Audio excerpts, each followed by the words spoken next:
Right, Okay, you're all set. thank you. My name is Rick Leaf. I'm the chair of the Master Plan Implementation Committee.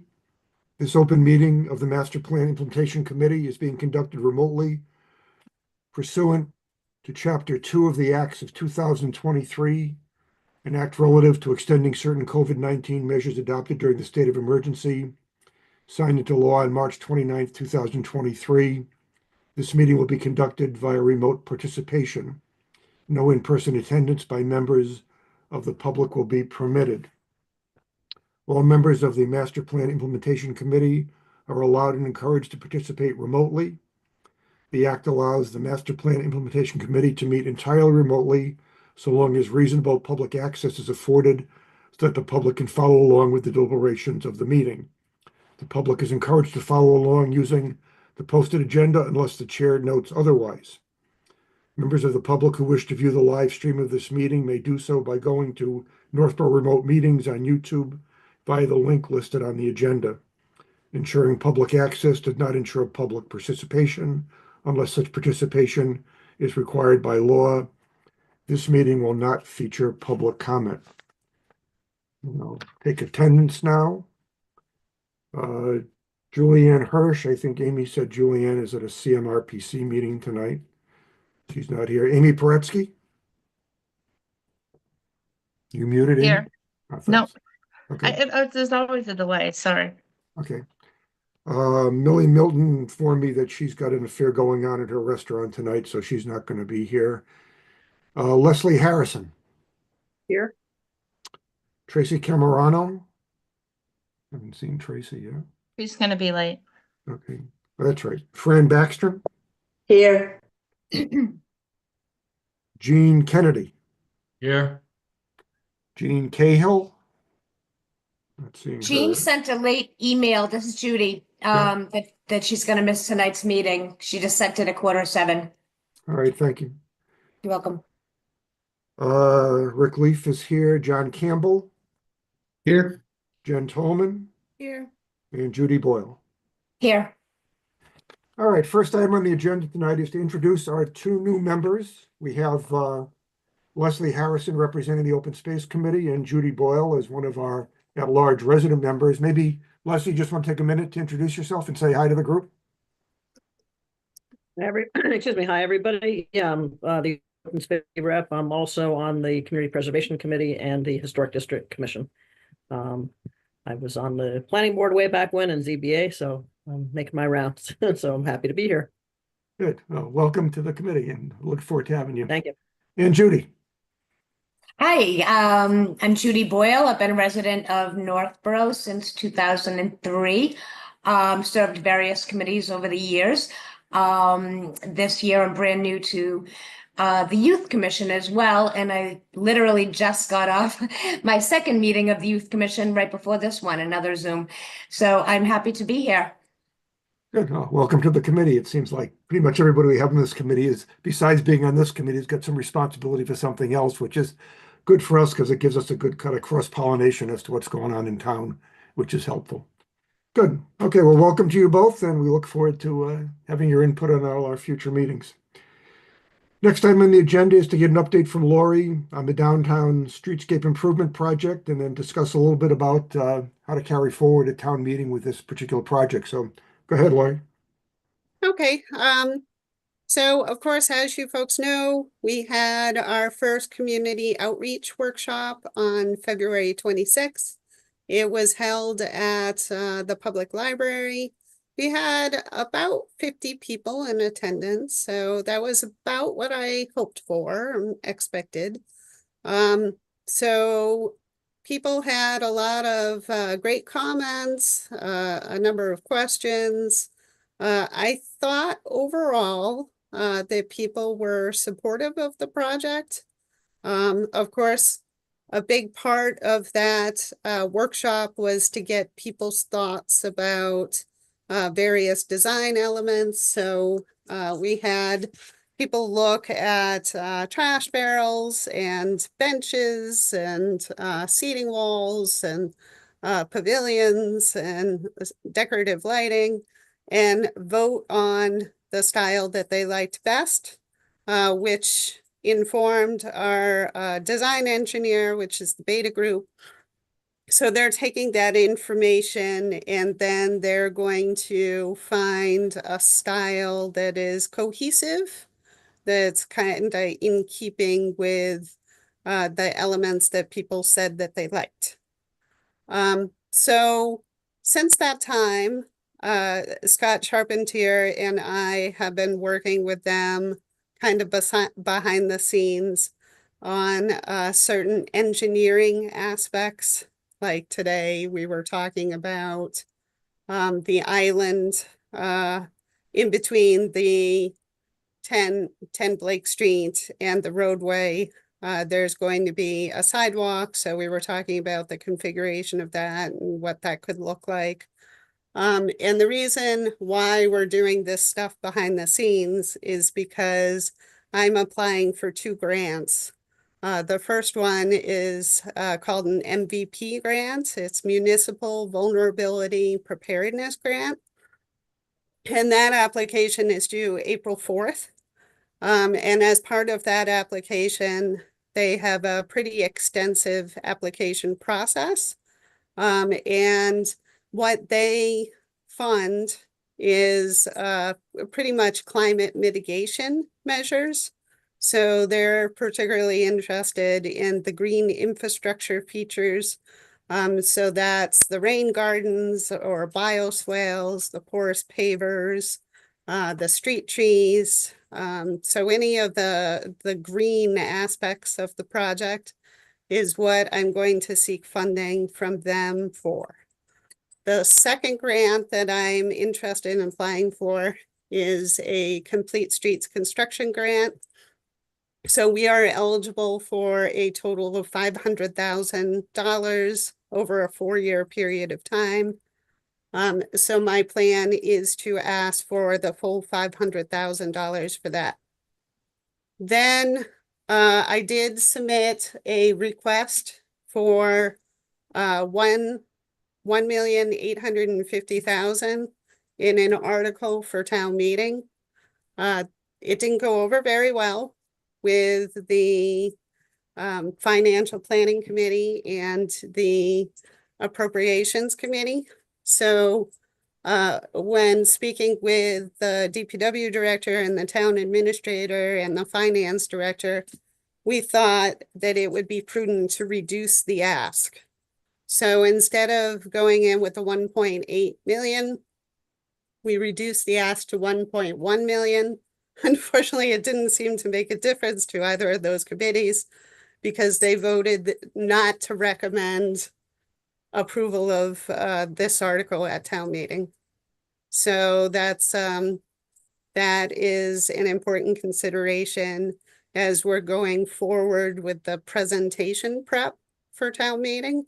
So essentially, in order to have that project go forward, we're really going to have to sell it to the townspeople so that they vote down the 2 financial committee recommendations.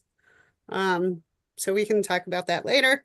But another thing that I wanted to ask you folks for is a support letter, because obviously this committee was instrumental in the downtown revitalization plan report, which the streetscape project grew out of.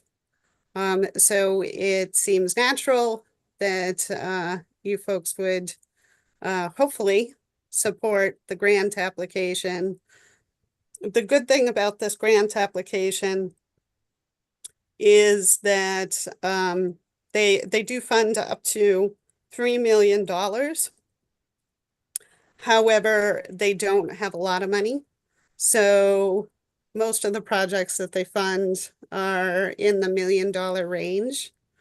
My plan is to ask for less than that because I want the funding. So I want to our application to be attractive to them. So I don't want to ask for too much money and then lose out altogether. So I think that a better strategy is to ask for less money So I'm still trying to decide whether that would be in the $600,000 to $750,000 range. Another update is I did finally connect with Josephine, not via phone, despite my phone calls, a few messages I left. She did send an email and said that ultimately the property owner decided not to go forward with the improvements on her property, which was very disappointing. I did want to know why, but I did not get a response.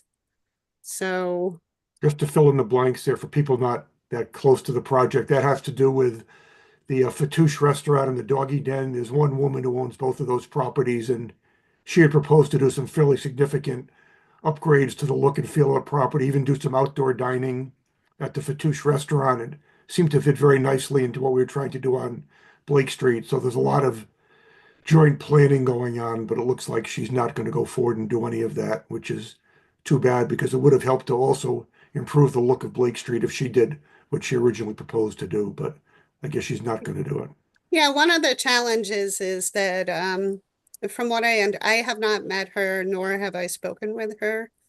She lives in Hong Kong, and it's my understanding that she doesn't speak very much English. So I've been working with a third party, her property manager, who's been the go-between. So it's kind of been challenging lately to communicate. So that's unfortunate, but I still think we have a great project. And if the town supports it and we're able to get some great grant money, which would pay for about 50% of the project cost, then I think we can really make a difference. And this would be a great showcase for what others can do in the downtown. So what other private property owners can do to improve their parking lots. And then little by little, there can be a great transformation. You know, I did, many of you know, but Leslie and Judy, you're new. I did do the downtown revitalization project in Millbury, phase 1, phase 2. And what resulted from that project is a lot of spin-off private investment. So the property owners abutting the streets that had the streetscape improvements started fixing up their buildings. There originally were a number of commercial vacancies. Those are all full now. People fixed up their signs, and now the downtown is much more vibrant than it was before. So if any of you folks have been in Millbury lately, you know that we have a distillery, we have a brewery, a microbrewery, we have some great restaurants and some really neat commercial uses downtown that we didn't have before. So I am still hopeful that we will be able to succeed at town meeting, but I'm very much interested in hearing from you. First of all, if you are supportive of the letter of support, and I can pull that up. I have it already on my screen if you'd like to look at that first.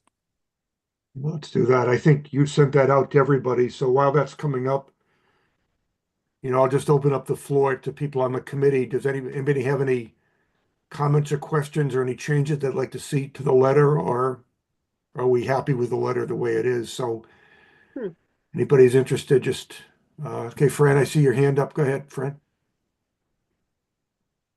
Oh, I don't think my hand's up, but I'll say something anyway. Oh, I think it was, I made So- a mistake. You had you were muted. I thought that was your hand up. I'm sorry, but go ahead. Oh, that's all right. I mean, well, I'm happy to speak. I think that we should be very supportive of Lori going out to get this money, because regardless of what happens to the warrant article at town meeting, the money will be in hand and it can be used to improve that area, maybe on a smaller scale, but still improve it. make it more of an interesting piece of property for others to want to invest. And who knows, maybe the owner of the property will see what we're doing and want to improve hers regardless. So I think it is important that we support applying for this grant money, and I don't see a downside of that. Thanks. Okay. Other comments?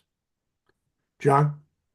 First of all, thought the letter was very good. I'm usually in favor of less words, but I read the whole thing through and I thought it hits the key points, and I don't really recommend any edits in it at all. I wanted to quickly say that I have been to Millbury Center, and it really does have a lot of interesting new attributes. It does have a vibe going on. I concur completely with what Lori said and congratulate her on the work there. It's not the same as Northborough, but it does provide a guideline. And I think whenever you have the chance, you should highlight that success story. That was my 2 cents for now. I wanted to get into it a little more. Okay. Other comments about the letter? I can't see everybody. Lori, do you see any of your hands up or anybody else want to comment? Oh, Judy, go ahead. I'm going to echo what John and Fran said. I think it's an excellent letter, and I mean, this is a fantastic opportunity. Thank you, Lori, for finding this. Thank This you, grant. Judy. Yeah. You just have to figure out how ask for the most without sounding greedy. Is this the one you were Yes, talking about? it's always a fine line. It's like playing poker. So is it, if you ask for too much, you just get shot down? You know, Or is- sometimes if you ask for a smaller amount, then what ends up happening is they give you the leftover money. So if they were inclined, they like your project, but maybe there are other projects that they like better, but here you're asking for less money so they can accomplish your project at the same time. That's kind of a strategy I've used in the past, and it's worked out for me previously.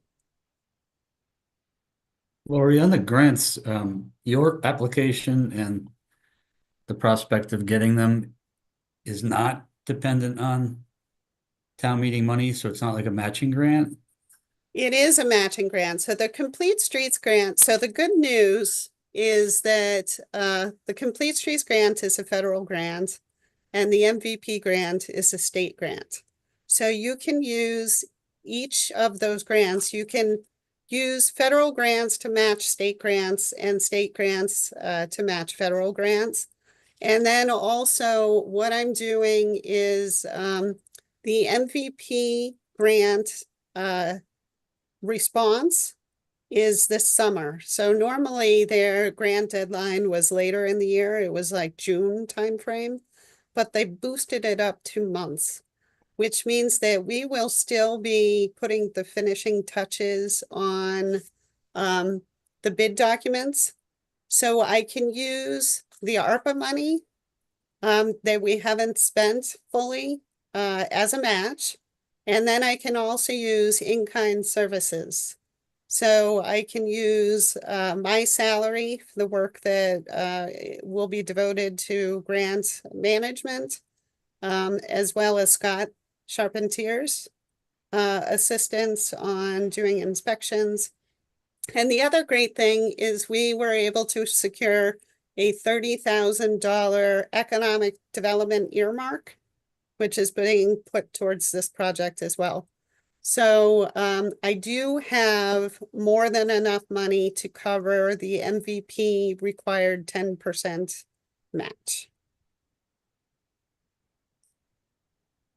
So regardless of what happens at town meeting, I still will be okay there, although certainly it'll look better if my match is like $1.2 million than if it's $100,000.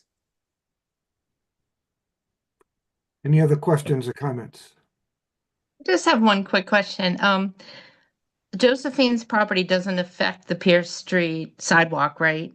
I know it would affect the Blake Street, but does it affect the Pierce Street one, or can It they does still do? not. No, Okay, because on Pierce Street, what our proposal was to narrow the street to accommodate the sidewalk. And if you look at the other side of Pierce Street where there is a sidewalk, you'll see that they had already done that. So by narrowing the street, we'll just be consistent with the fire station side where the sidewalk exists on that same side of the street. So that's good. The Blake Street sidewalk, we've been grappling with that because of course we really want to have that sidewalk. And as you know, she has perpendicular parking. It looks like it is town parking, public parking, but it's actually on her parcel.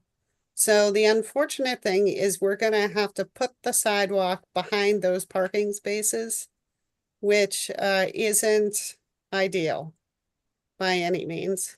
So one of the things that we've been talking about is to use the brick crosswalk style of the stamped asphalt that is on Route 20 and have that actually be a sidewalk instead of a crosswalk.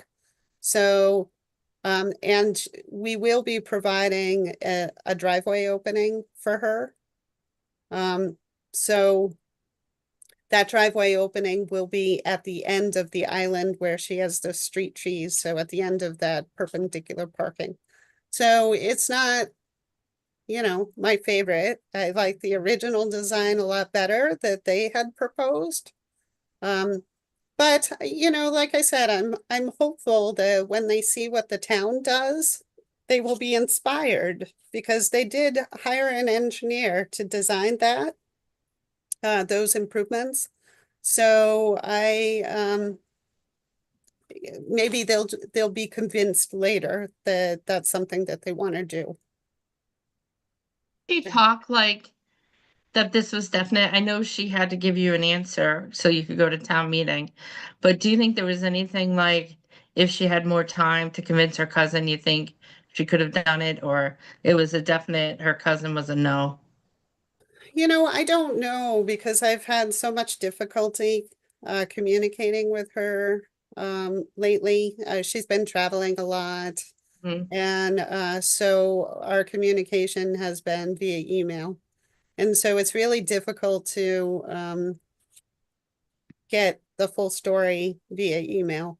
So I just don't know. And I was hoping that, maybe there was something that we could do, like maybe we could alter the design. I know for sure she didn't want to have a sidewalk on that side of the street. So maybe that's why she decided not to participate. I know she was also talking about doing the outdoor seating for the Fatouche restaurant. And maybe the Fatouche restaurant decided that they didn't want to do the outside seating. So it could be something as minor as that, but I really don't know. And once Can I again, just for ask a quick people, question to get up to date a little bit? Rick, is I'm that sorry, okay? what was that, Leslie? I just want to ask a quick question if it's okay with Rick to Sure, just go- get myself up to date a little bit. sure, go So ahead. this person, Josephine, owns the Doggy Den and Fatouche properties? No, she's the property manager for this woman in Hong Kong. The woman in Hong Kong owns the property. Josephine is the property manager who's the go-between between us and the owner Okay. in Hong Kong. So the owner owns Fatouche and Doggy, both properties? Yes. She owns the properties, but not the businesses. Okay, So the right. businesses lease the spaces. okay, thank you. Yeah. And And was she once talking again, about go ahead. doing the leases on those and doing the new development or?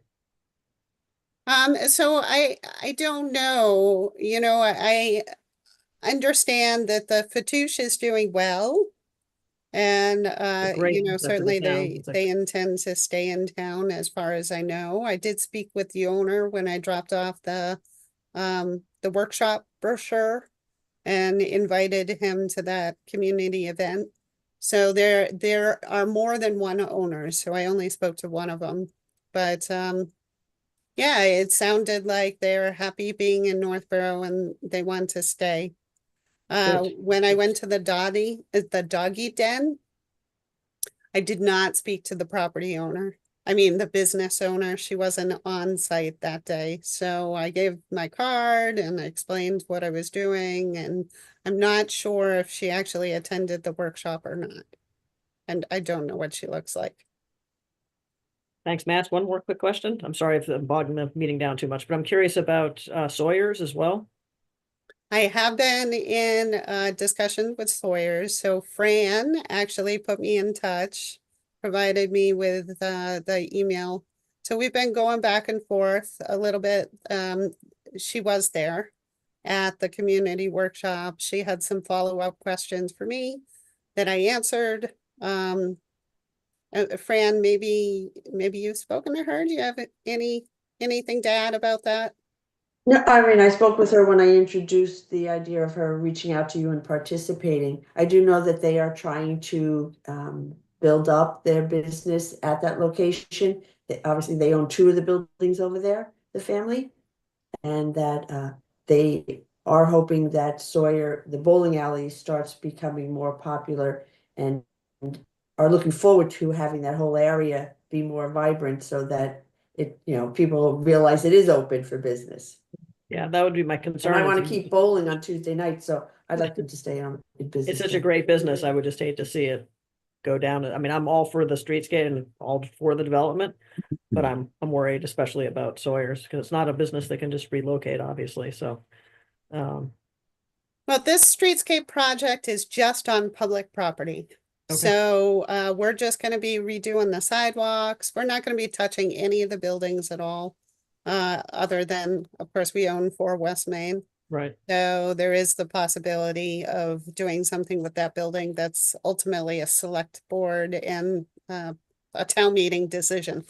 But all the other buildings, those are privately owned, private property. So we have no intentions of doing anything, demolishing any buildings. That's for, the property owners to decide what they want to do. Great. Okay. Thank you. Helpful for getting me up to speed a little bit. Thank you. Are there any other comments or questions about the letter, John? Well, I wanted to discuss the project as a whole, if it's okay. If What you, I'd like to do if we could, if people are okay with the letter and the idea of going for the grant, what I'd like to do is just get a motion on the floor that this committee agrees to this letter and authorizes Lori to send it on her behalf. Then we can talk more about the project unless you feel you need more information, John, before you're willing to authorize sending the letter. no, I agree with you. I am in favor of the letter. Okay, are there any other questions about the letter? Hearing none, can someone make a motion that basically says this committee is in favor of sending a support letter as presented tonight and authorizes Lori to send it? Chair, I make a motion that the committee support the letter for the downtown streetscape project and that I recommend signing it. Is there a second for that? That second, Okay. Any other further discussion? Hearing none. Take a roll call vote here. Fran, aye. John, Aye. Amy. Aye. Jean, Aye. Jen, I don't think Jen's not here, right? Yeah, I Sure. see Jen. Oh, Jen, are you muted? No, I'm here. Yes, I like the letter and yes, I like the project and I went to the presentation and Okay, I'm so that's an aye. Thank you. wish it was a bargain, Um, but it's gonna look good when it's done, that's for sure. Yeah. People are jumping around here on my screen. Rats. Leslie, did I ask you already? You did not. Aye. Tracy? Aye. Amy? Aye. I think I already said aye, but that's okay. Okay, and I vote aye, so that's unanimous.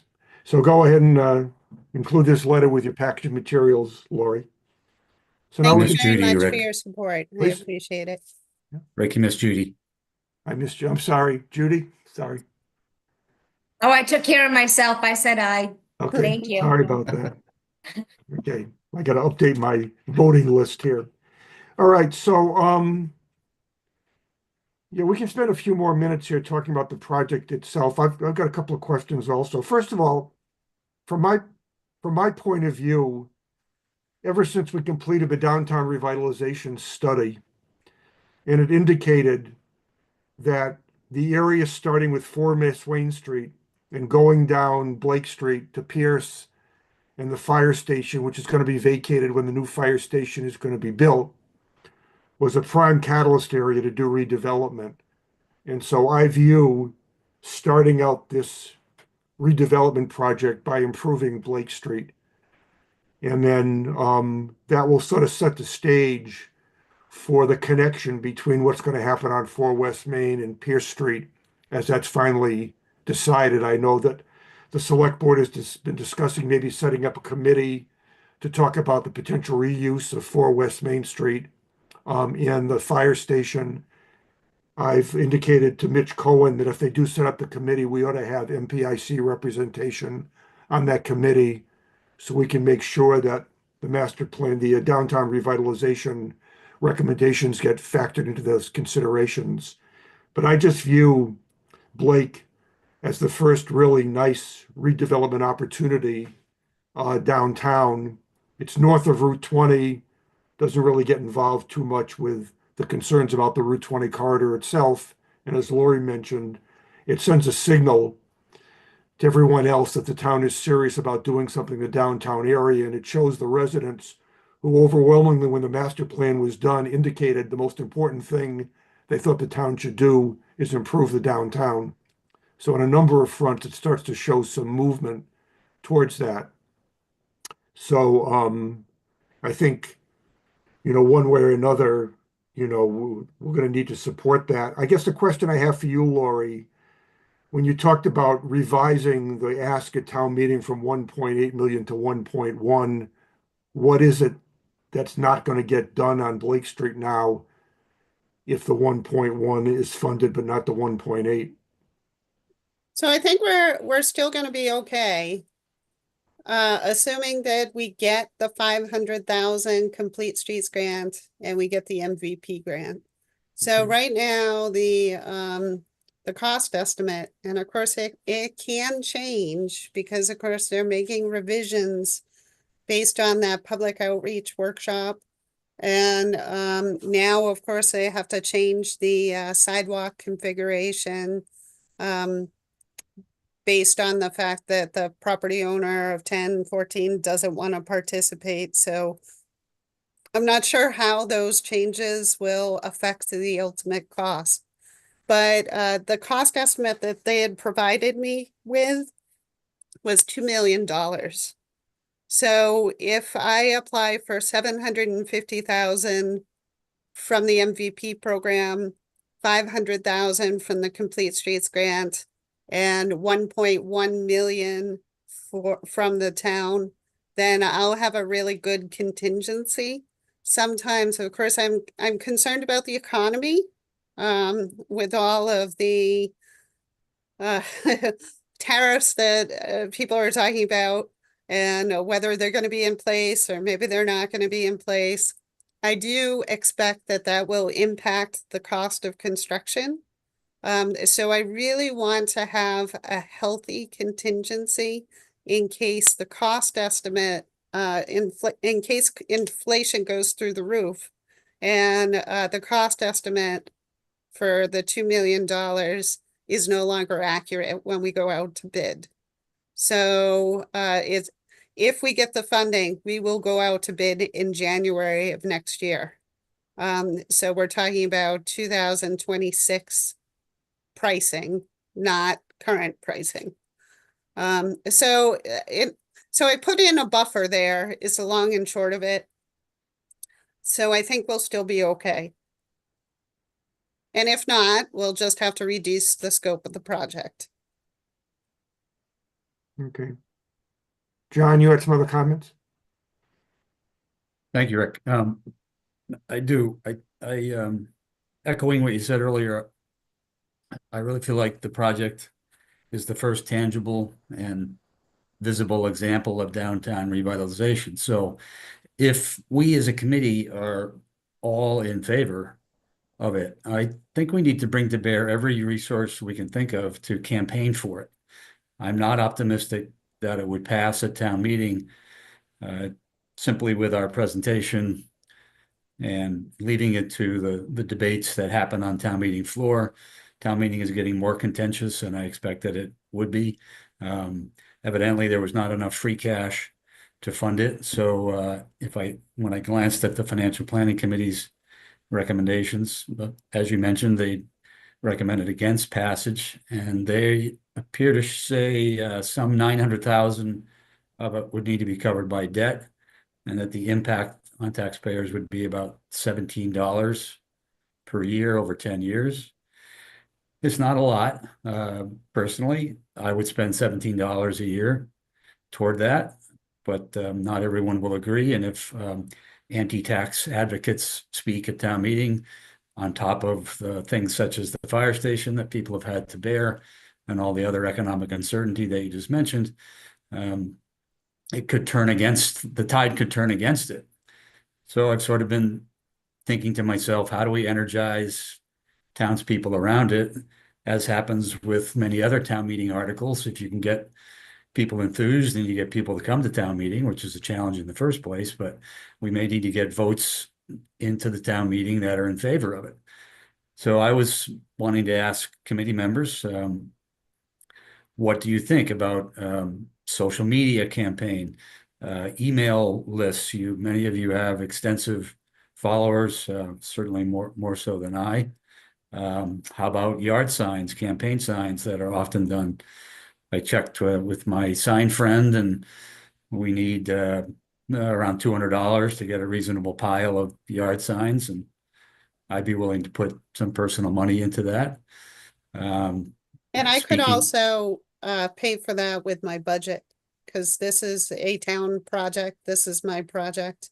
So, you know, I'd certainly be willing to put some money into it through my budget. That'd be great. So seeing as we don't meet again until after town meeting, I wanted to put forth my thoughts and see if anyone else thought we could put energy behind this. I don't think enough people in town know about it. The public hearing was great, but I think most of the people there were committee members, and very few. The number of citizens just wasn't that many, so I don't think that a lot of people know about it. And even if they did, how do we get them to get enthused and come to town meeting to vote for it? I feel like we need to put these efforts in play to give it a chance, because I'm a little bit concerned that it won't pass if we don't. So I wanted to see if other members were on board with some of those thoughts. Well, here. Judy, go ahead. Thank you, John. And just so I'm clear, and then certainly of what we can and cannot do as committee members, MPIC committee members. And so, John, you're advocating for getting the word out that there's going to be an article at town meeting that the Financial Planning Committee has not recommended. Am I on the right track here? We want people to come to town meeting and vote for this. I think first of all, Judy, I'm advocating to get the word out about what it is in the first place. The streetscape project that we saw. Correct. Okay. I don't think there's enough public knowledge of it. And then on top of that, it needs support at town meeting.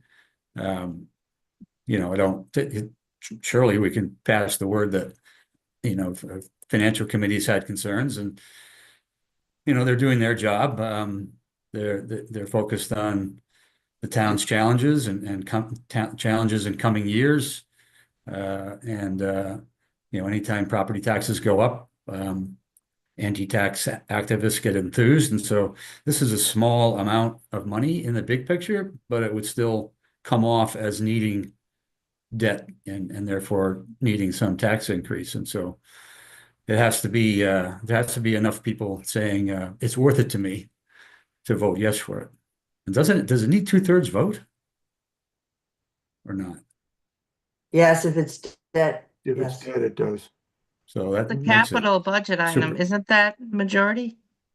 If it's by debt, free cash, out of free cash is majority. If it's for debt borrowing or bonding, it's 2/3.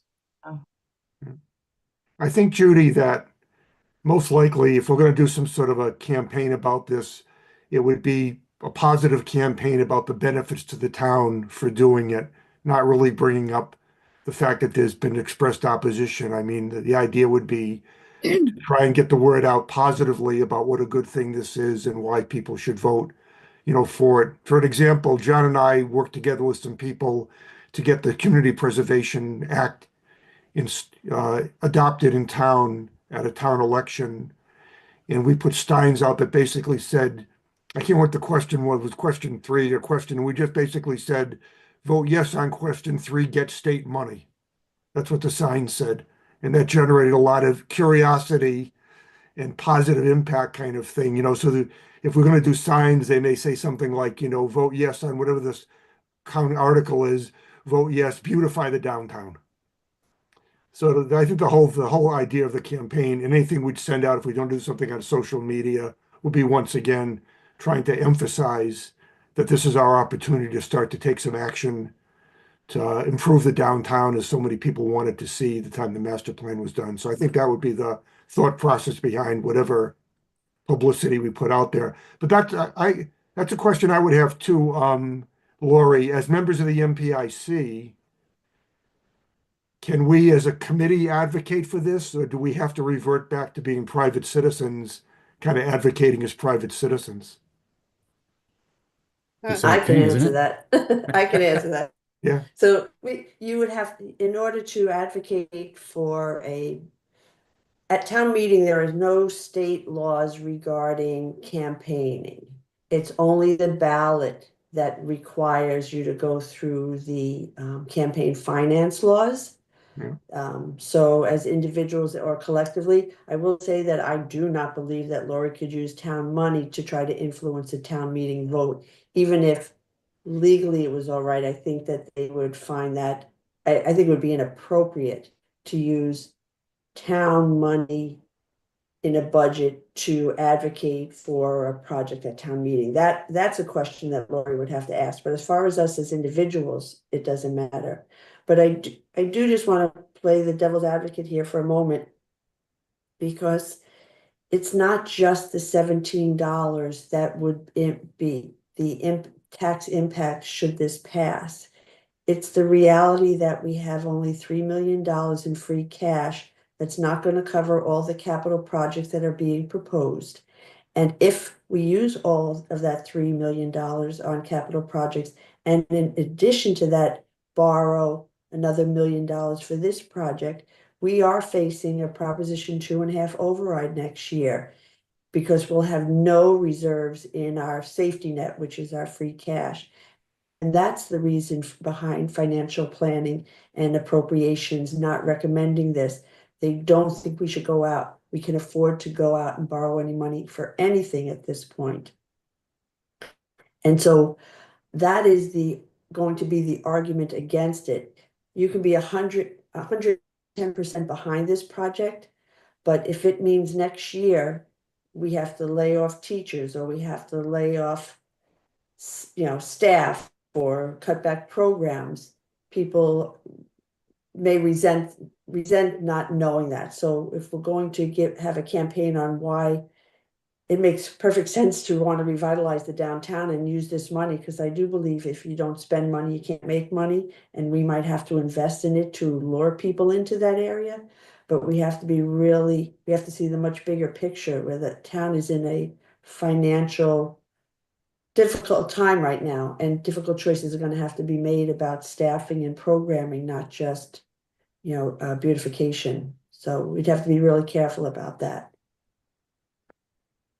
Fran, following on what you said, in a worst case scenario, do we know that there's a free cash number that the project could receive? Just throwing it out there, what if there's 500,000 in free cash and, Mhm. do we consider even amending it on town meeting floor? If what you say is true, that, Yeah. that going out for debt and that the argument is going to be about the potential future for next year, then, that may be hard to overcome Right. in Well, that's voters' why, minds. to me, this project was put for borrowing because of the uncertain dollar amount that we really need, is how the finance director has been presenting it. That being said, there are 20 some odd capital projects, but some of them are CPA, so I don't want to include those. But the ones that are going to use the $3 million free cash, if at town meeting it's decided that, well, instead of $95,000 for a new dump truck, we say no to that dump truck, then all of a sudden there's a $95,000 left in free cash that could lessen the borrowing for something else. So it's almost gonna have to be looked at much bigger than that, right? How do we want to spend this $3 million? Because we're not gonna have money next year we're not gonna have a lot of extra money next year to spend on capital projects outside of the CPA. But those decisions haven't yet been made. The select board is meeting on Monday to hear from appropriations and financial planning on some of their recommendations, but in all honesty, the final operating budget hasn't been presented yet, so we're not even sure where that sits this year. It's interested in But I other think we should people. be supportive of the project. I definitely think we should be supportive of the project from an MPIC standpoint. And other comments from other people on the committee. I'd be interested in hearing other comments. I was just wondering if you can only get part of the money this year, can you go for part of the money this year, part of the money next year, and then do it? I know you hate to wait another year, but if you don't have to go out for a bond, last I heard they were putting in 100,000 a year to hire the new firefighters in a couple years from now, so it won't be. They're kind of saving up the money. But I wonder if we ask for just a little bit money this year and a little bit next year and then do the project where you don't have to bond it. Or if, it was just something I just thought of. So the But challenge is with the grants, that they have deadlines within which the money has to be spent. So like, for example, the MVP grant, I would have to state, so they do allow a two-year project. However, I would have to specifically state, so let's pretend I'm gonna ask for 750,000. So I'd have to say how much money is gonna be spent in, from, say, April 26th to June 30th, 26. And then I'd have to say the balance has to be spent within the following fiscal year. So I would have to fully expend all of that money by June 30th of 27. So it's not so easy for me to split up this project because of the mobilization. So if I have to mobilize, like, for example, they do all the sidewalks at the same time for the most part, because that's the most cost-effective way for a contractor to do that. So they're not gonna wanna like mobilize and then go away for a year and then come back. That's not fiscally wise. It would end up costing us more money and then we'd have a mess for 2 years instead of 9 months. So, yeah, that the town common grant, probably it wouldn't went work. a couple years. but we didn't start, we didn't start 1 year and then continue the next year. It just took 2 years, almost 3 to get started. But we Yeah, the sat on the challenge is the grant. fiscal years. Yeah, So of course, the fiscal year starts July 1 and ends June 30th. And these grants are based on this fiscal year. So the construction season, of course, is April to December. Sometimes there's like little Mickey Mouse items that they carry over to the winter, but for the most part, the major construction has to be done by December. So So what would you do if the article fails at town meeting? But the grants could still come through independent of the town meeting vote, right? So if that was the case, what would you do? yeah, I mean, so the Complete Streets grant would be paying for streetlights and sidewalks. So they'd be paying for the vertical granite curb. So it would be the work that is paid for is the work that would be done. So what might unfortunately happen is that we end up having those new sidewalks installed. So we cut up Blake Street in order to install the vertical granite curb. And then we don't have any money to pave Blake Street. So Blake Street now looks like a mess. So that's the possibility. We might have the money, like for example, the municipal parking lot is a mess. It's cracked, there's potholes in it. There's no grant money to pay for that. So we could have a beautiful pocket park, we could have beautiful landscaping and nice sidewalks, and then all of the pavement is a disaster because that would be the town's responsibility.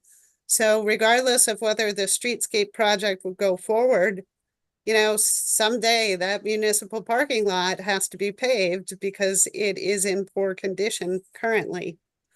And part of the reason I suspect why the pavement is in such poor condition is because there's no drainage.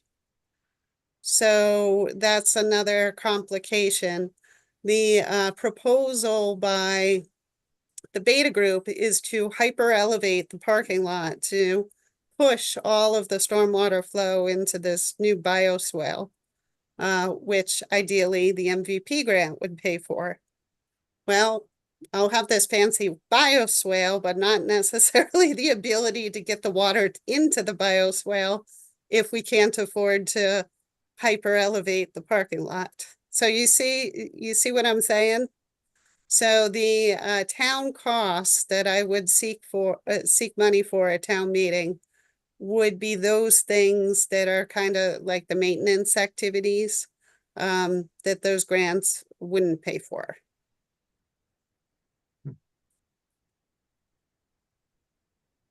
I mean, we can do it that way. I suppose what we could do is we could do all of those other elements and then wait a year. And then, of course, people will see how bad it looks. And then we could go to town meeting and say, hey, we did what we could do with the money we had on hand. So now, are you motivated to fund the rest of it? So that we have this, nice new functioning parking lot and Blake Street doesn't have, patches along the gutter line. I think this is the problem that we have here in town is that there's no strategic planning long-term like that. Like it could easily, pull money off a different project to help do this. But instead, as you said, if we only get the grants and not the town money, it looks crappy because it's not going to be a complete project. And once again, everyone's like, ugh, downtown, so we really have to have the plan all the way communicated to the townspeople. So I think an article in the paper, as John said, maybe some signs. There's a guy in Framingham who prints them up pretty cheap. We've done for open studios and stuff. I think maybe do like a, the Trails Committee has an opening on April 1st, set up a little table if anyone's available to chit chat to the public, kind of get, make a little flyer so people understand, here's the grant money. This is what the town is responsible for, to kind of differentiate so people understand. It's not just, oh, they need $1 million to pave a parking lot. It's, oh, here's the project. Here's what it's actually, this is what the grant money's for. This is what the town money's for. Let's make it a complete project instead of half doing it. And then and everyone's like, now what? I'd be happy to help coordinate, like if you want to do an event on site. I went to the library one. I thought the presentation was great. If you wanted to do like a question and answer, coffee or something, I'd be happy to help coordinate that.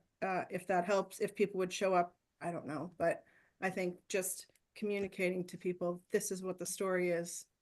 Because as you just said it, if that's what's said in public, it's going to, say, oh, wait, ding, ding, ding. We need to do this and shave money off some other useless thing that's being overly budgeted for. Also, the town administrator had asked me to do a information session on the CPC articles, as well as on the zoning amendments that the planning board was proposing. So I taped that, was it yesterday? I think it was yesterday. But we could also do another show. And actually, I was told that the deadline is like next Friday. But we could do a show on this project and, explain it. It would be on cable. It would also be on YouTube. I would love to have a resident assist me with that. I'd be happy to, do the presentation, but I think it would mean a lot to have residents speak to the project and kind of sell it to your fellow residents, since this would be an impact on taxes. So if anybody here is willing to do that with me next week, then maybe we can collaborate on putting together, of course, Rick and I had already done a bit of a slideshow for the community outreach meeting. The renderings haven't been updated yet, but even if we explain that these are some early renderings, the project design is advancing. But do I have any takers on that? Anybody who's willing to do that? I can help you, John? Laura. All right. Yeah, Well, hey, the more the merrier. If we could Yeah. have even the three of us, yeah. Judy and John and I'll do it. I, Why don't you just email the committee with a time, that you want to get as many people together as want to work on this, to meet with you and put the plan together, and we'll do it. okay. Okay, yeah, that sounds good. I was thinking early next week. I do also have to work on this grant application. So maybe, this is something I'd have to look at my calendar. I'll email everybody and then you guys can let me know. And then another possibility is like John and I could tweak some slides based on a presentation that we already gave at the community workshop. And then we could email those out to all of you who are interested, and you could provide feedback on those slides. I think it's really important for us to pinpoint why now. Like for me, now is perfect because 4 West Main Street is empty for the most part. Once that building fills up, they're going to need that parking lot. And it's not going to be so easy to displace all of those customers and employees so that we can demolish the parking lot and rebuild it. So that, I think, is a big selling point for why this project needs to happen now. So I think that's something we have to put in the presentation. Good point. So as far as the other elements, you know, I'm not on any of the Facebook pages, but would folks be willing to put something on the Facebook pages about this project? And then maybe we Yeah, could work on a press release for the community advocate. Yeah. If somebody wants to help me with that. Yep, those are great ideas. Also, love to see if there's a way to create a flyer, or be it 1 page or 2 pages, just not too much, but something that could be a link in those Facebook posts. It could be I have copied one in an already. email and so on. Yeah, I have one already. It's a front and Yeah, I back remember. flyer. So let me email that to you folks. And we do have a Facebook page. I mean, not a Facebook page. We have a web page. Right. So I can send that along. You know, I could, even if you're walking the neighborhood, you know, handing out some things, sticking it at my mailbox, whatever. I'm just trying to spread the word, because I really think it's not well understood that this effort is out there. And you know, it's a big town. There's a lot of newer and younger residents, and I think these are the people that we get behind improving downtown for the next generation. I think Is there so too. anybody, If you is there kinda anybody put in the it as committee like, that's, Here's, oh, the- sorry, the- if you kind of put it as like, here's step one, we're gonna fix this little alley once and for all. And step two, we're hoping blah, blah, blah, it's gonna go, I mean, if it was up to Jen, it would be like the Arts and Cultural Center was going into 4 West Main Street, but it's not up to Jen, but if it was, but you know, it's sort of like you said, here's step one, we're gonna fix this up. Step two, we're hoping it's gonna come into something awesome. my One question is, other idea for promoting right, the town cleanup day, which is right before town meeting. I think organizations sometimes have tables at town cleanup. Oh, what, do you know when that is? I believe it's the 26th.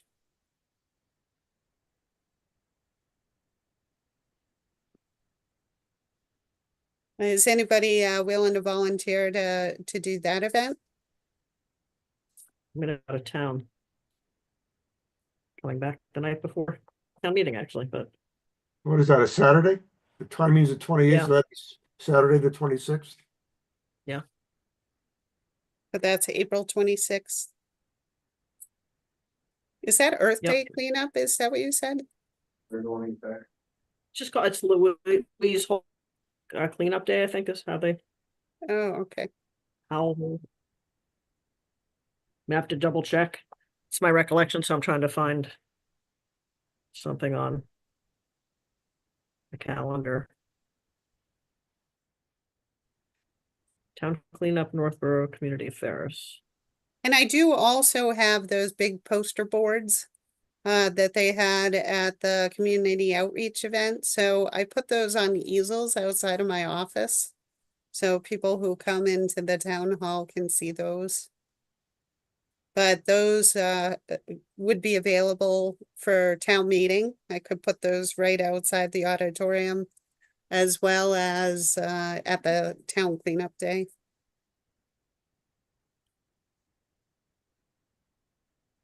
I, Go ahead. oh, Susan, in terms of any marketing, and I don't want to step on any toes, but if you're looking for somebody that can help with the marketing of this and everything that entails, I have a paid Canva account that where I can create any flyers, any social media posts, and that's what I do professionally. So I will volunteer my services for any marketing. And I know how to write a press release too. So just, feed me the information we want to get out. Again, I'm just offering. I don't want to step on any toes if we already have somebody that takes care of all that. We Yeah, that's don't at pretty this much point. me who does all of that. So I'd be happy to share. I'm your new best friend. tasks with anybody who's willing to volunteer. Especially, I've written like 7 support letters for this MVP grant, and I'm trying to pretend that I'm different people each time.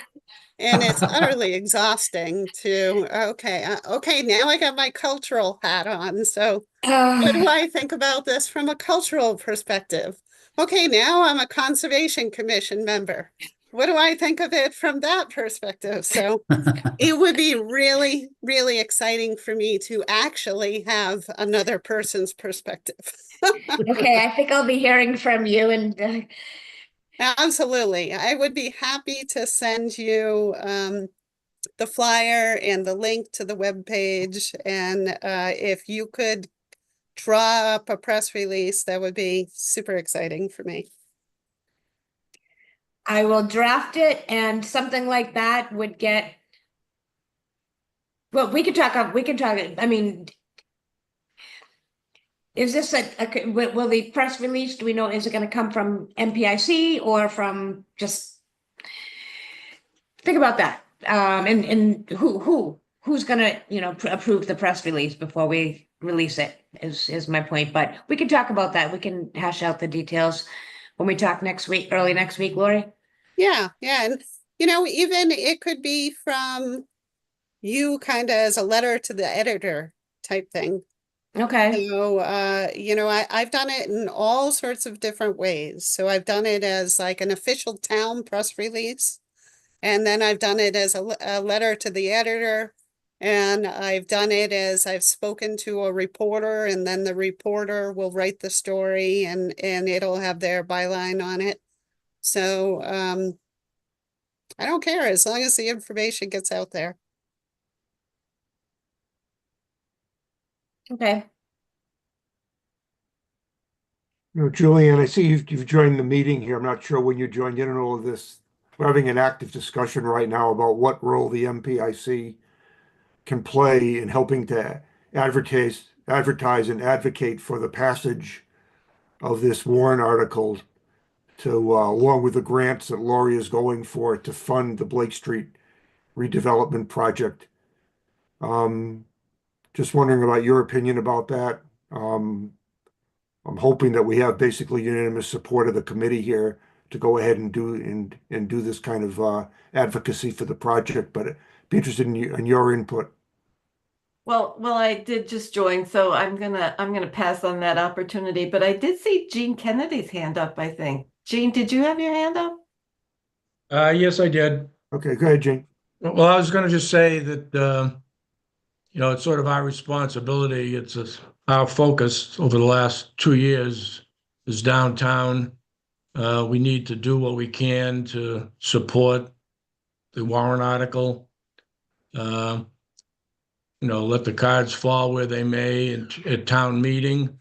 But correct me if I'm wrong, Laurie, the end product of the Blake Street process will be a set of construction drawings from the Beta Group, which may sit on the shelf for a year or two, but when the funding comes around and the money is right and the financial situation is better, then that project could be funded.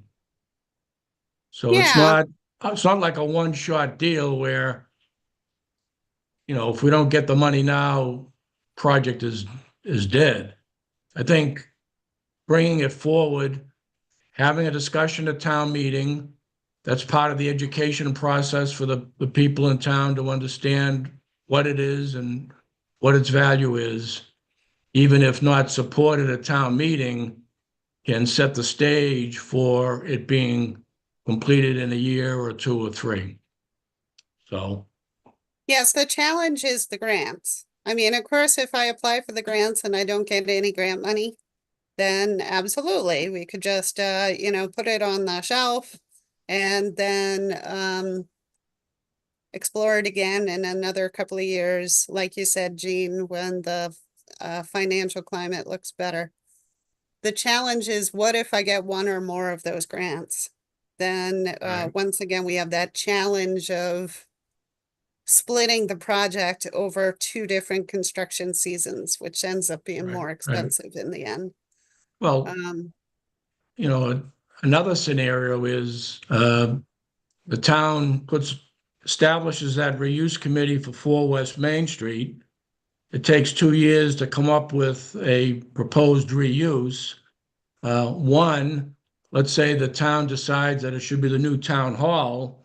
Well, the money will have to come to renovate the building, and you could get money there to do the parking lot, because that would all be part of the same project. Alternatively, the town decides to sell the property to a developer, and part of that sale process includes revitalizing and recreating the Blake Street project to get it completed. So we can take a longer view on this and, at some point perhaps get it done. But are you still saying in the short run, we should advocate to try and get the money allocated at town meeting this year if we can? And then if we can't, Absolutely. I mean, if they say no, they say no. But we've educated the town on the project in any event.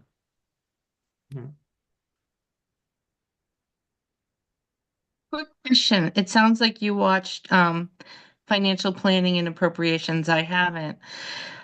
You were talking about 2.5 override for next year. Is that like imminent, or is there ways to avoid that? Like, is it gonna come up at town meeting this year that, it's definitely, we're gonna do 2.5 override next year, we're gonna have to cut teachers? Or is that something they think may happen, or is it definite? So it's my understanding that part of what's driving this is the insurance costs are going up 25%. So Julianne, you might know more, but I was under the impression we're negotiating a lower increase, but it's still significant. Okay, I was just curious what was. I don't think anybody's going to say it's a definite. The problem is that we're using all of our free cash this year. The only ways to raise money is within the 2.5% levy limit, and then new revenue through development and underwriting with free cash. And so we're very close to the line where we're not going to have that extra money. Don't spend all the money this year, it becomes free cash next year, and then that helps boost the budget for next year. So but they are going to talk about how tight things are right now. But any of the capital projects that don't pass, if they didn't pass this year, then that free cash will help prevent the possibility of an override next year, right? Because we then have more savings to underwrite it. They just know that they're really far away from what the wish list was for staffing that they did during this summer, and that they had originally budgeted 4% or something like that for insurance, came back at 25. It's now negotiating down to somewhere between 12 and 15, but that's still a chunk of money that has to be paid for. So it's a moving target. It's a lot closer than it has been in many years. And some of us have lived through the last one that didn't get passed, and that's how I became a fake librarian in the elementary schools, right? There were no librarians. I want to circle back. This is a good discussion. My concern, or I guess my desire, is that our committee is 100% behind this project. So the first question I want to ask, is there anybody on the committee, for all the reasons that we've talked about tonight, and the reasons why financial planning and appropriations are opposing this, or your own personal view of the world here, is there anybody on the committee here tonight that doesn't feel our committee should be actively, between now and town meeting, advocating for this project and speaking in favor of it on the floor of town meeting when it comes up? What I don't want to see happen is we launch some efforts here tonight to go ahead, and some of us are actively pursuing this, and other of us are saying we don't think it's such a great idea, and we end up sort of fighting among ourselves outside of this meeting. So I guess my first question is, before we go ahead and start to actively do some of the things we talked about tonight, is there anybody sitting here tonight that doesn't agree that this committee should be actively advocating for this right up and through town meeting? And feel free to say, what's on your mind. I'm not going to hold anything against you. I mean, this is a complicated situation here. I personally feel that this is our opportunity to launch what we've been trying to do for a long time. And I understand that there's a lot of financial challenges before the town. If I had my druthers, I'd rather do this and buy a couple of dump trucks or a couple of police cars. It's tough at town meeting to present it that way. The articles get done one at a time. So I think if in fact we believe in this, then the idea is to get into people's heads before town meeting.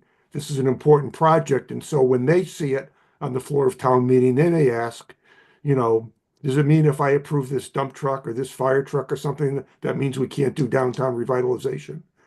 But that we have to sort of get that in people's heads first.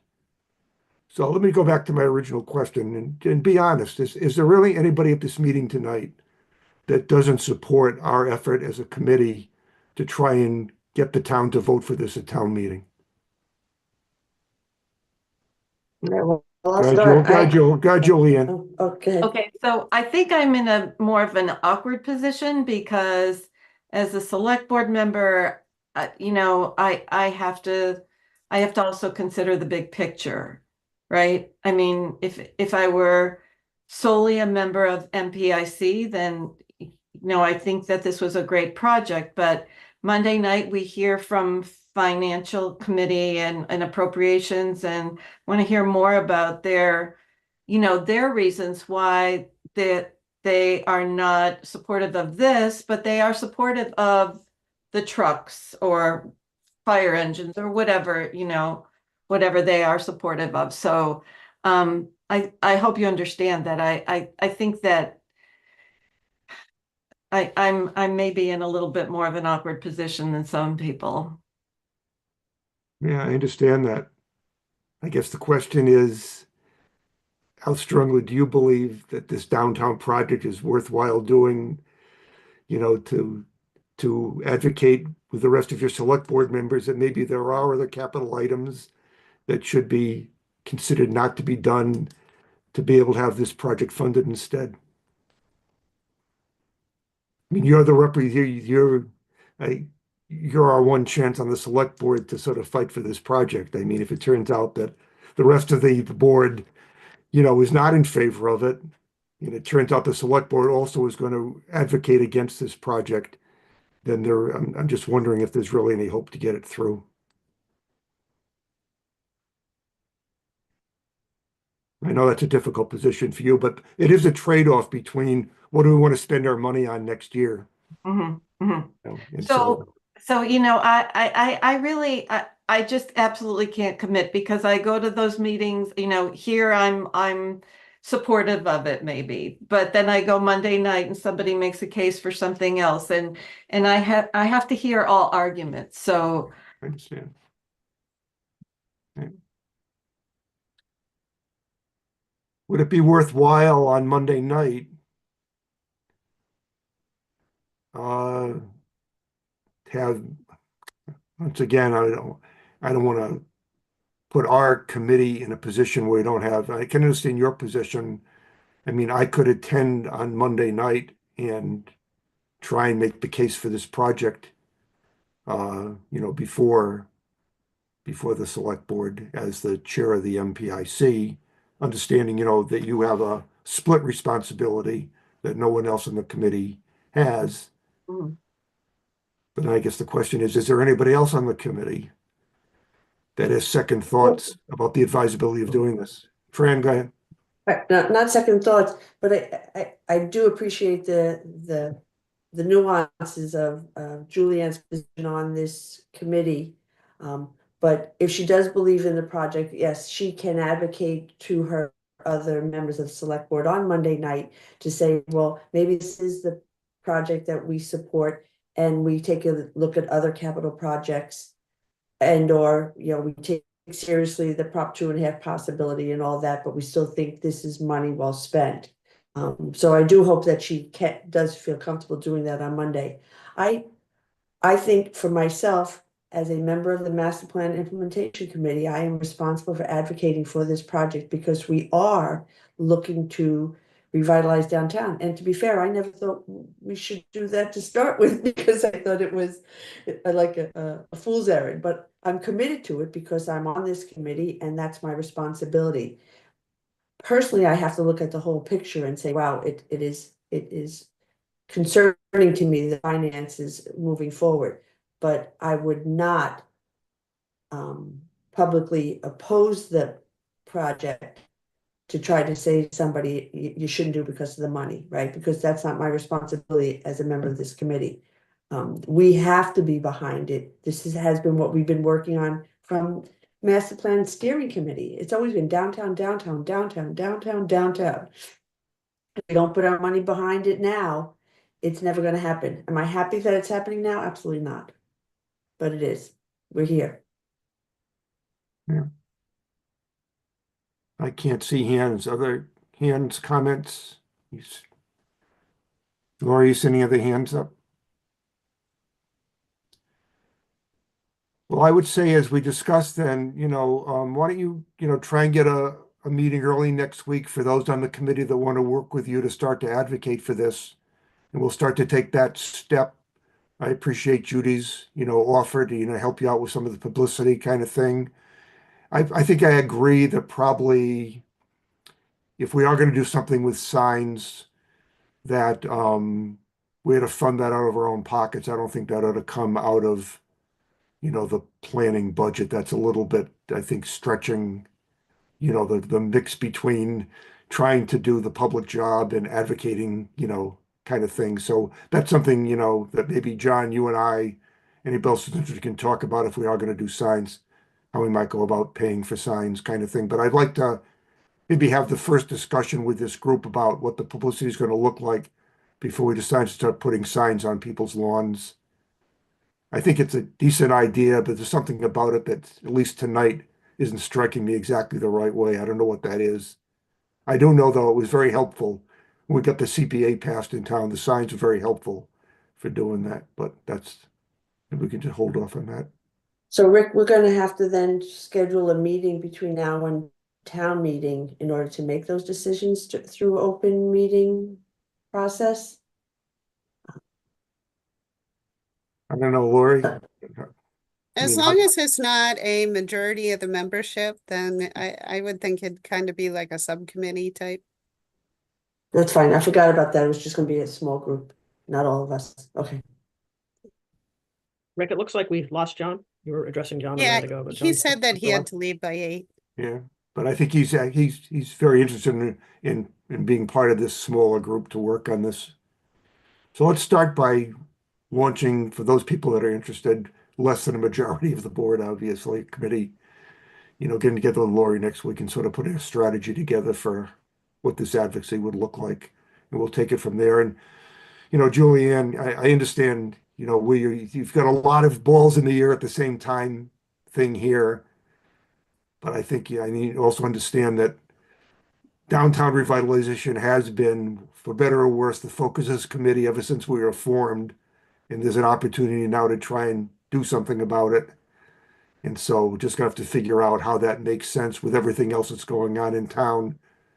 But I said before, my sense personally would be that if I had the choice to fund certain capital items or put them aside for another year and do this instead, that's where I'd be leaning. But it's going to be difficult to make those decisions on the floor of town meeting. So somehow those decisions have to be made either coming up to town meeting, or enough attendees of town meeting have got to decide what they're going to vote yes for and no for when these capital items come up. It may sort itself out that way, but it's unclear to me exactly how that's going to work. You're a hard sell, Rick. Yeah. Well, yeah. Very good. Yeah. I'm already taking notes, and that maybe the question is to ask financial planning why they approve some things and not others. So start with that. Yeah, well, and it could be, you know, that the general advocate, the people on financial planning may not have been big advocates of downtown revitalization. I mean, they're a small percentage of the people in town, but there's no doubt that a lot of people came out in town for that. And so the question is going to be, is this going to be a decision factor between what the financial planning committee thinks is best and what a lot of the residents in town want to do? Right. We are going to have to educate people as to what the impact of all of this is. The Financial Planning Committee has stated the reason they are not in favor of this is they don't think this is a good year for us to borrow any money. They don't feel that we can afford to take on additional debt at this time. That was the reason why, not the project itself, it was the borrowing. The decision to put this in as a borrowing instead of use of free cash was because of the dollar amount. Yeah. And the uncertainty of how much, but it was the dollar amount and the fact that borrowing was not a good idea at this time, not the project itself. So the answer to that question is to take off other capital items to have the money to do this one instead. So you end up at the same place in terms of where you are in terms of free cash. It's just you decide to do this and not do other things, as opposed to decide to do other things and not do this, which is where we are now. It seems like the decision right now is to do other things and not to do this. That's the recommendation of these committees. Well, yes, yeah, and some of that obviously is because financial planning does have a 6-year projection, plan. These things have been, it's their turn, they're up now, right? It's like everything else. I have But a question This about project has been on the capital improvement Yeah, plan for right. 3 years. right, well, So, that's what I'm saying, that Yeah, they have this plan, I right, have a of how they question do about the it, but plan, like a big I'm picture. sorry? I'm sorry, I have a question about the plan that you just mentioned. If there was actually a 6-year plan for stuff getting done, then the big picture question is, why are there still sidewalks that are a mess? Why is that parking lot still a mess? If there was actually, because- hold on, if there was actually a 6-year plan and a rotation of stuff, then there wouldn't be this problem. Right? I mean, I'm not saying every project or everything that needs to be done is on the plan. I'm saying that there is shouldn't it be a, though? Like if you're a manager in a store, you have to manage every department, every little detail. It's the same thing with the town. If you're managing the town, you have to have a strategic plan. Clearly, it's not, let me see who's more popular and what's the louder voice in town. It should be a plan is a plan. Obviously, the 6-year plan doesn't work and didn't work. she does, it actually It wouldn't be does, in but this. that's It wouldn't okay. be. No, I think you're jumping a little bit to some conclusions here. I mean, the question is that different department heads have placed on the plan they think are most important. Right. So if there's any disagreement with the plan, it's people's disagreement with what the department heads feel they want to get funded over the next 6-year window. And if it turns out that they haven't put these kinds of things on the plan, it's not that the plan doesn't work. It's just that the people who are putting things on the plan have put other things on except this. So it's not that there isn't a plan. The plan, to a certain extent, has worked pretty well over a long period of time. It's just this focus on downtown revitalization hasn't been a major town focus. It's something we're trying to bring to the town, and there are obstacles to try and do that. But, 5 years ago, department heads weren't planning how to improve the look and feel of the downtown. They were planning on capital equipment they needed in streets that had to be improved in different parts of town, and they built a plan for that. And we've been the ones advocating for downtown revitalization, but the capital spending to do with downtown revitalization to any great extent has never made it into the 6-year plan, except for what Lori has put in for some of this. Right, and it's almost as if the capital people never read the master plan, because you guys have been talking about revitalizing the downtown since the first master plan that you did in 90 or 80, whatever it was that I read the first plan of. The same topics that come up each plan every 5, 8, whatever many years are in between the master plan. So it's like 2 different groups don't communicate.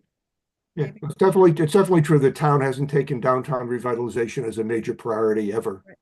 It always gets That's pushed something off. we've been trying to bring to the town since we developed the downtown master plan. Yeah. So, and before we close off this agenda item, anything else we need to discuss at this point? I think the next step is to see, you know, what Lori and this small group can start to accomplish here to start to get some advertising for this project out, and then we'll just sort of decide if there's anything else we need to do leading up to town meeting. I'm not sure if it might make sense. If we think it might make sense, can we call before town meeting if we wanted to have another meeting of this group as a Sure. committee to review something? We Yeah. always call a special meeting of the MPIC, right? I only need 48 hours notice. All right, let's see what plays out early next week, and we'll decide what the next steps would be. If we think it's appropriate to call this group back together before town meeting, we'll do that.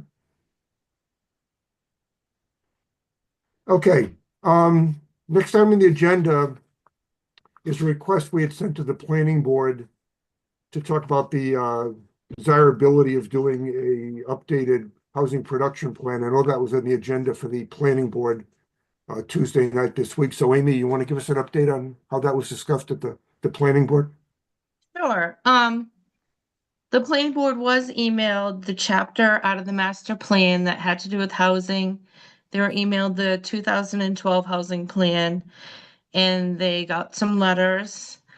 And as a board, you know, we've spent a lot of time, we've spent the last 2 years discussing housing. We worked diligently on the MBTA bylaw, which got approved last town meeting. This town meeting, we're going forth with an accessory dwelling unit bylaw. It was mandated by the state. And for those of you who don't know, accessory dwelling units will be allowed by right on any property that has a principal dwelling and up to 900 square feet, and it can be inside your house, attached to your house, or in the backyard, detached. And as a board, we worked really hard on that. And we also, you know, if it's inside your dwelling or attached to your dwelling, you only need a building permit by the building inspector. And we were lenient to streamline this with the detached structures. It's a technical review by the staff, so it doesn't have to go through planning board. So we really have been thinking about how to help these housing initiatives along. The third one that we worked on this year is an affordable housing bylaw. It's also called the inclusionary zoning bylaw. And any development over 10 units, whether it's apartments or houses, 15% of those need to be affordable. And to help developers with the cost burden, we're also brought forth a density bonus for those. So we've been really working hard with these 3 new housing initiatives. So when we talked about going forward with the housing plan, we decided on Tuesday to wait. We're going to wait to see how it plays out. There's still a lot of state changes and mandates coming. We are going through these 3 new bylaws. We just want the dust to settle, see how it plays out. Even the consultants are learning about all the new housing mandates, and I feel like if we go forward with a housing plan right now, it's not going to really bring forth anything. You know, I want to wait to see. And it wasn't just me, it was the whole board. They ended up taking a vote, and it was unanimous with all 5 board members that they just want to wait the dust to settle. It doesn't mean we won't talk about it next year. We might even talk about it at the end of this year when we're talking about zoning again for next year. But as of right now, we've really have done a lot with housing. So I think we're just going to take a little bit of a break from that. All right, I mean, that sounds fair to me, especially if the planning board has it on their radar to reconsider it at some point down the road, kind of thing. I agree with you. There's a lot going on right now, and there are a number of zoning articles, you know, related to housing that can make a positive difference in what's happening going forward. So maybe what we could do is place an update in the matrix under that particular area that basically says, you know, a decision will be reconsidered, you know, in calendar year 2026, something like that, and revisit it, something like that. Yep. Any other comments or reactions to that?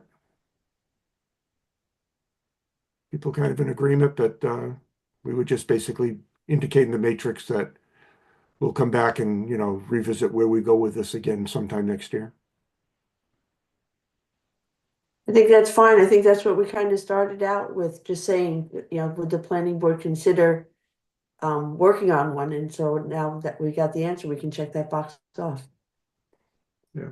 I mean, I think it's still important that at some point we complete one. There's a lot of information in the old plan that's somewhat outdated. Be helpful to get new information there.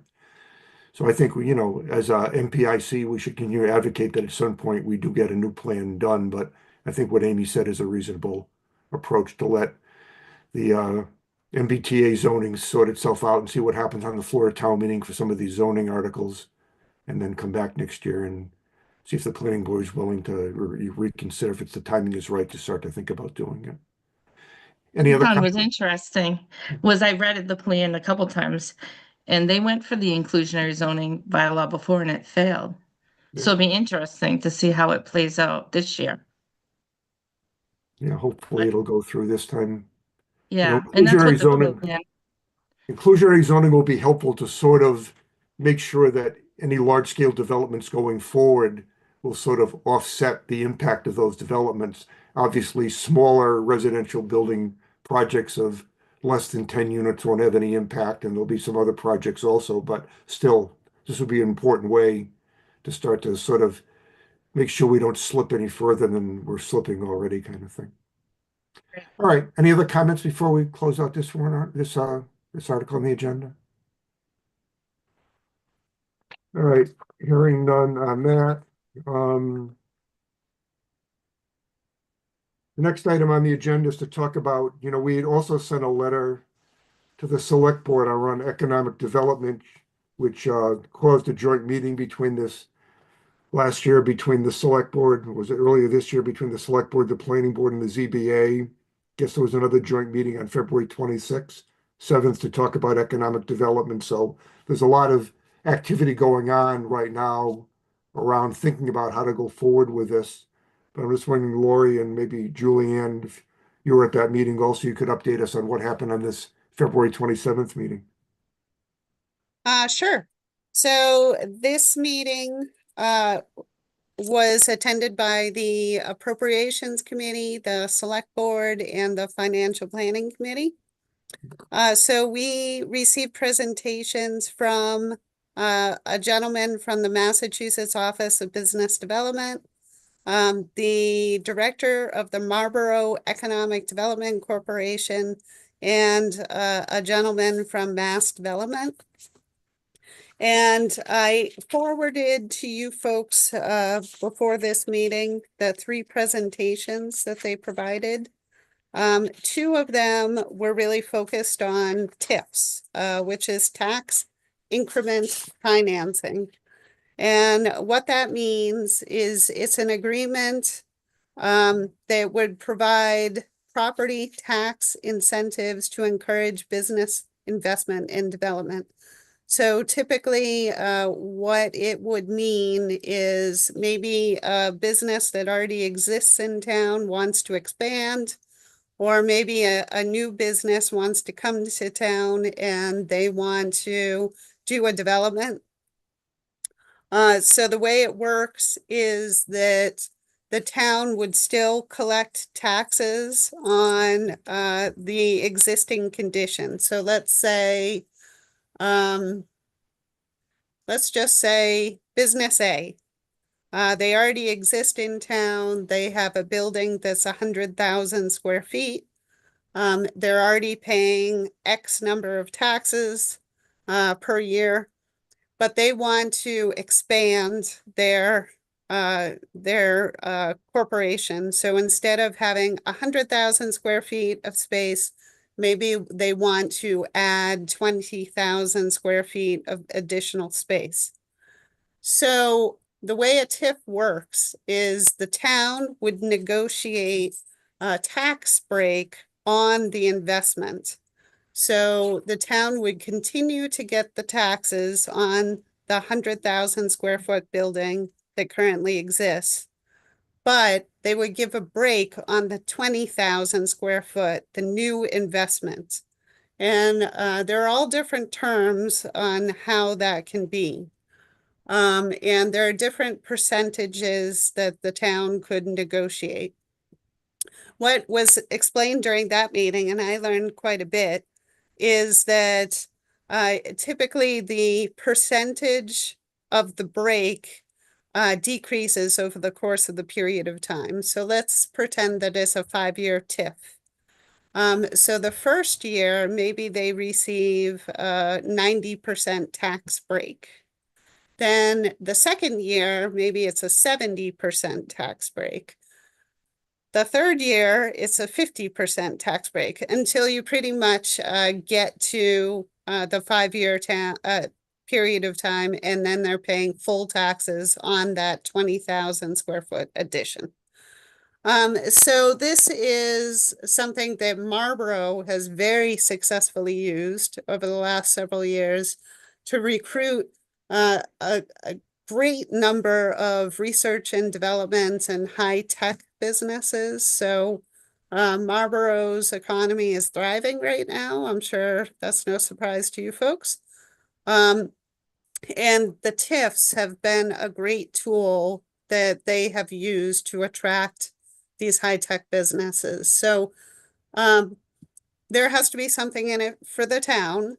And so the folks who are negotiating the TIF look at the specific business. They look at the number of jobs that are going to be created. Are these high-tech jobs, well-paying jobs, et cetera? It all goes into the consideration. And then it has to be approved ultimately by town meeting. So it could be negotiated by, say, the select board, and then it's presented at town meeting, and town meeting would ultimately approve it. So this is something that the folks who attended the event seemed very interested in. So the financial committees in particular were like, hey, this is great. And actually there were, I know Julianne, you missed it, but I believe all the other selectmen were there. And I didn't hear anybody say anything negative other than I think there was a comment about, well, it depends on what the business is, whether we'd want to offer them a TIF. And absolutely, the town would take it on a case-by-case basis. So maybe there's one business that the townspeople would embrace, maybe another business that they wouldn't.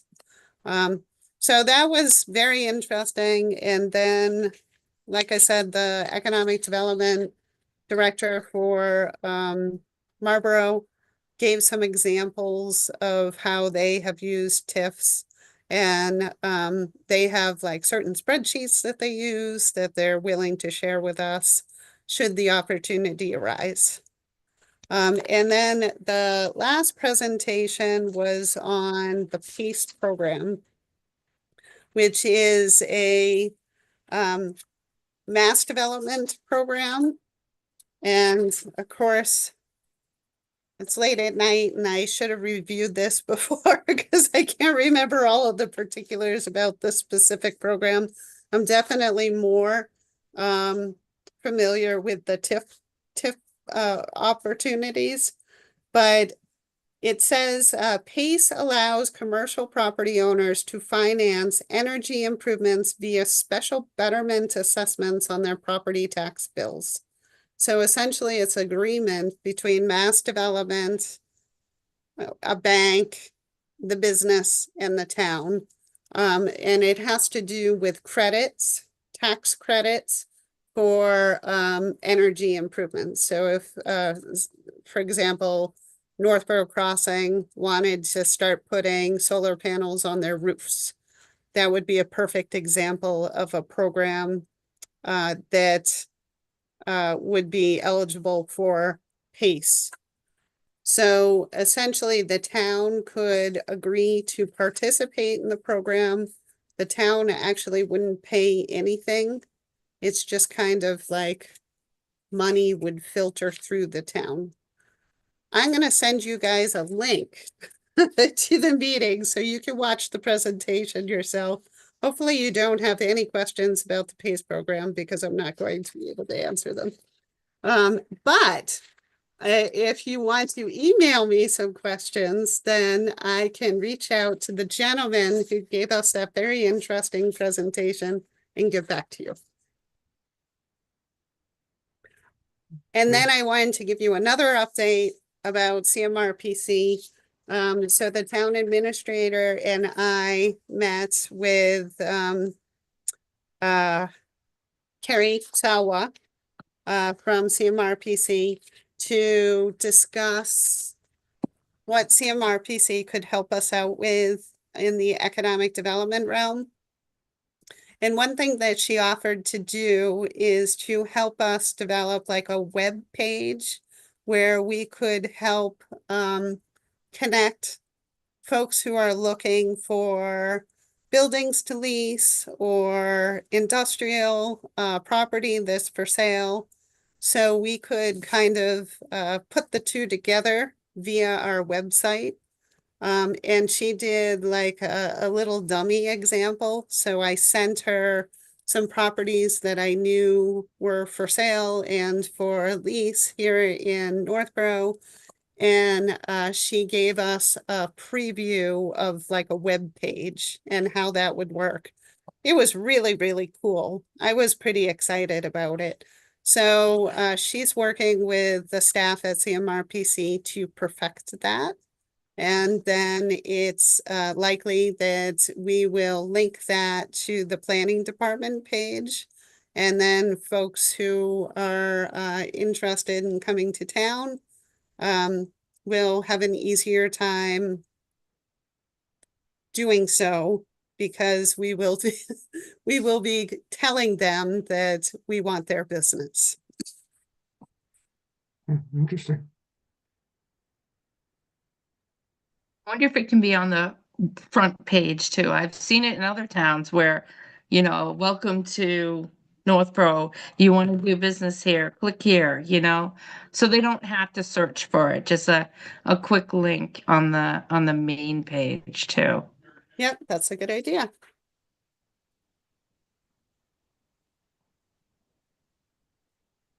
I have a question on the TIFs. So let's just say a business comes in, it's year 5, and they have to assume, you know, full tax payment. Is there, do we ask for any guarantee that they'll stay in town you know, for years after that, or what if Yeah, I the mean, town that's all offers them? that's all part of the negotiation. So I remember that Meredith, the economic development director in Marlborough, had mentioned that they had negotiated a TIF and that specific company never ended up doing anything that they said that they were going to do. So, so they never made the investment. They were supposed to do an expansion and they didn't do that. So ultimately they ended up revoking the TIF. So in the language of the TIF, certain things can be specified. And she had said that like they will say in their TIFs, okay, you're planning on hiring 57 new people. You need to hire this many people by year 2, this many people by year 4, you know, etc. And then she actually follows up with them to verify that they have done what they said that they were going to do. And if they don't, there could be a penalty for that. And that would be specified in the TIF.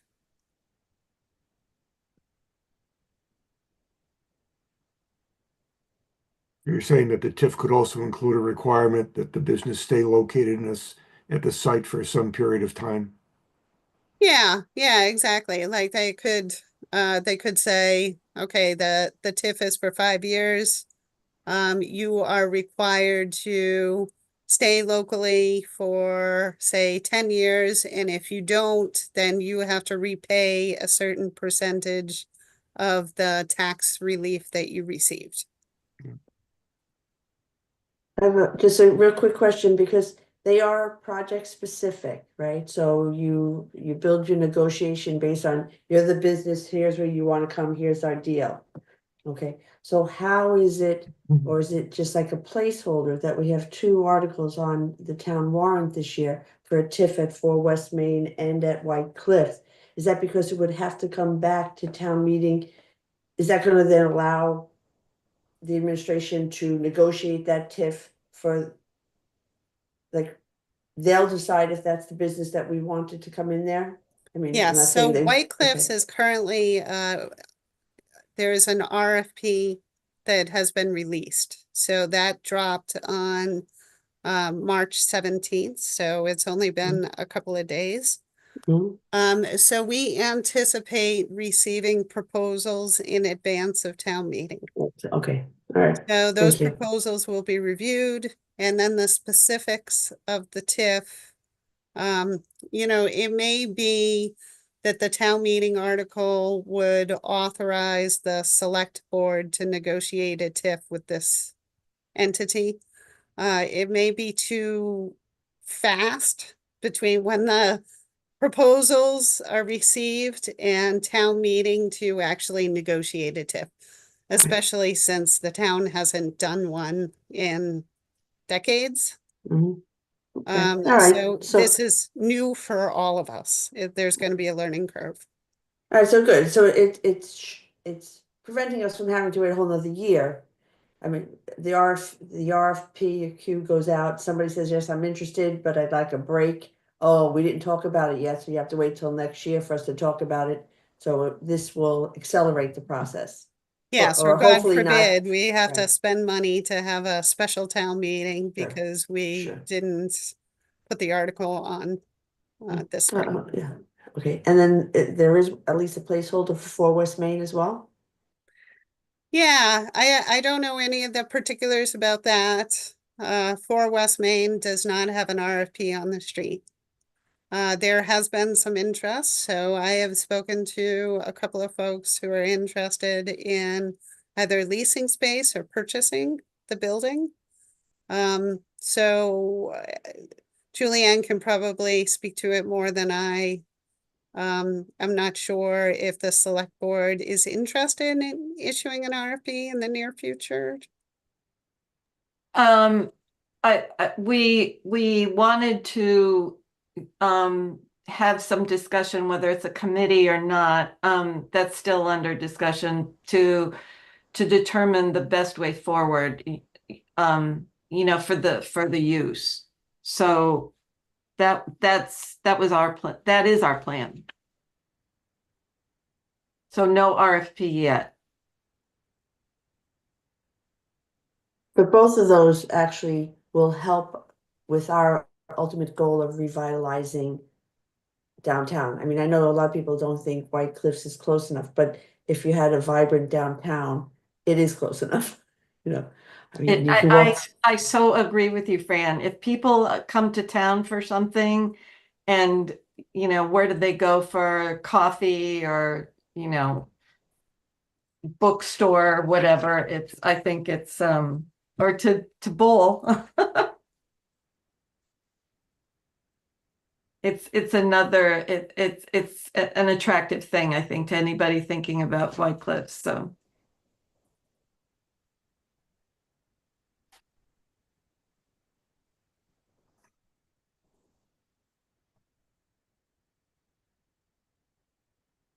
I'm glad we're getting some, specific help from CMRPC. I think the thing that's recommending there is pretty good. I think that we also talked about coming out of that joint meeting of the select board financial planning, select board, planning board and zoning board, that CMRPC may help sort of the select board develop kind of a longer term view of what would need to be done in general in town to attract businesses. We talked about what's our long-term plan for sewer and water expansion and things like that that might play into, what parts of town could become more attractive for investment in business, and maybe sort of figuring some of that out in advance of either hiring an economic development coordinator or appointing a committee to get a better idea of what areas of town where we want to focus that kind of development in.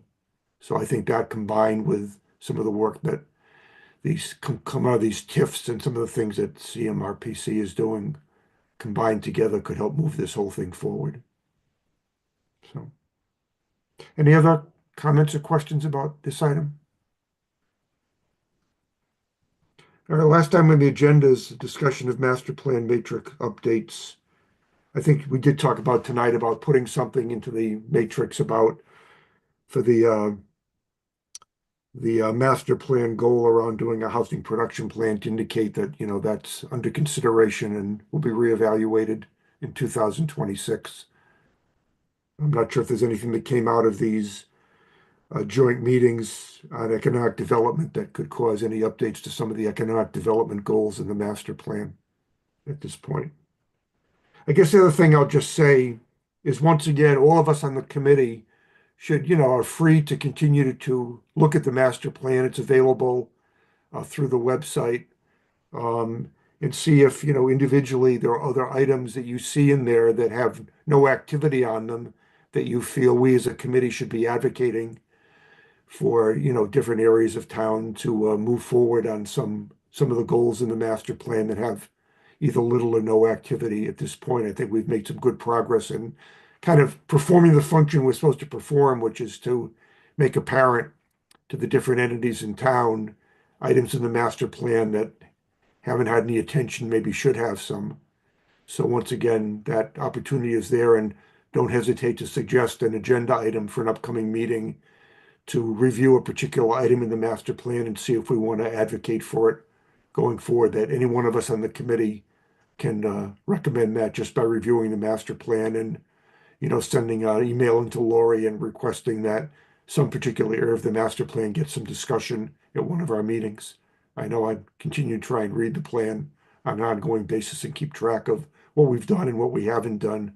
Once again, that's our main job, is to keep track of what's going on in the plan and to bring forward to the town things that have not been worked on yet that we feel should be worked on.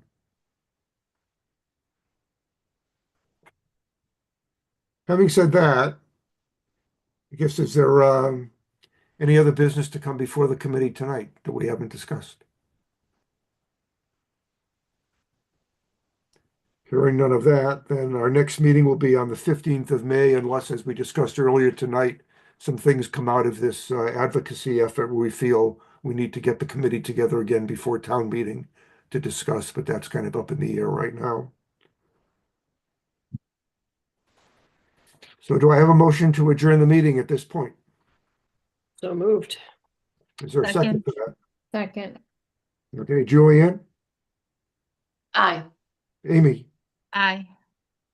Leslie, Aye. Tracy, Aye. Fran, Aye. Jean, Aye. John has left, Jen, Aye. Judy, Aye. and I vote aye, so we're adjourned. Thanks tonight for all your help and comments, very helpful, and we'll see what we can do here between now and town meeting. Thanks for all your help. I just have a Good quick night, question everyone. about meeting times. So we meet once a month? Is that, We meet every other month. Two Next months. meeting is today's May March, all right, 20th, every other month, okay. 7 o'clock. All right, thanks. Okay. Night. Bye. Thank Good night, you. Welcome everybody. to members.